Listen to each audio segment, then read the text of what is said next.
But Pakistan says Kashmir is the core issue. India says terrorism is the core issue. Do you really feel that by having small CBMs, incremental steps, can we move forward, keeping aside these substantive core issues? Okay, let me ask you a counter question. Yeah. These are core issues and they remain the core issues for us and for you, and we can't convince each other out of them, right? But let me ask you a counter question. Is there more of a possibility of resolving these core issues with a country who you consider to be a good neighbor, to be a cooperative neighbor, a country whose existence you are comfortable with? Or is it more easy to solve these issues with a country which is viewed in the other largely as an enemy state? So this is what you're trying to do? Of course, and this is, these are important beginnings, and the core element of this, or where I think my at least greatest emphasis is to ensure that we are able to be on the dialogue track in a way which is sustainable, but which is uninterrupted, as I previously said, and uninterruptible, and then we will see the momentum, and then hopefully a time will come where we will stop seeing in the core issues in very, very different lights. India says there has been tardy progress in Mumbai. People of India want an answer, ma'am. Can you assure them that the Mumbai investigations will be expedited?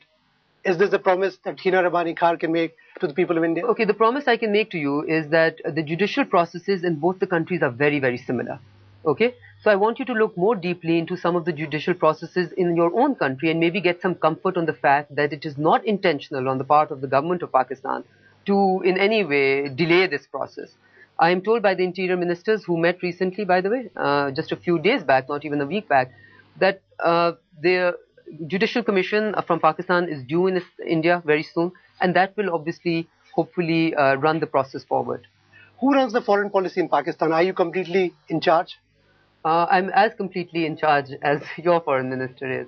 You see, foreign policy is not made in thin air, okay? It has to be based on ground realities. It has to be based on posturings, on positions, on what is your relationship with the country and what are your ground realities. So there are, of course, many stakeholders who are always consulted in every country, as is the case of Pakistan.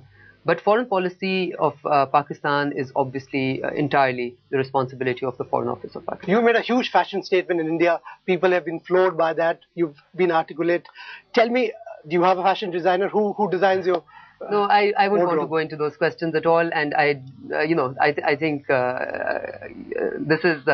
I wouldn't want to comment on anything. What is the priority for you? Your family, the Foreign Office, your interest in polo, or the polo lounge you run? I don't actively run it, but I hope I could be, because that is something that I enjoyed a great deal. And my family is obviously remains the priority, like that of any woman. It is something. It is an uncompromisable good.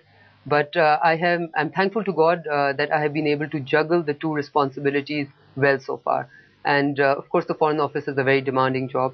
I have been quietly doing it for the last 5 months without your attention. So I hope I will be able to manage to juggle the two responsibilities together in the future also. Foreign Minister, thank you very much for talking to Headlines today. Thank you.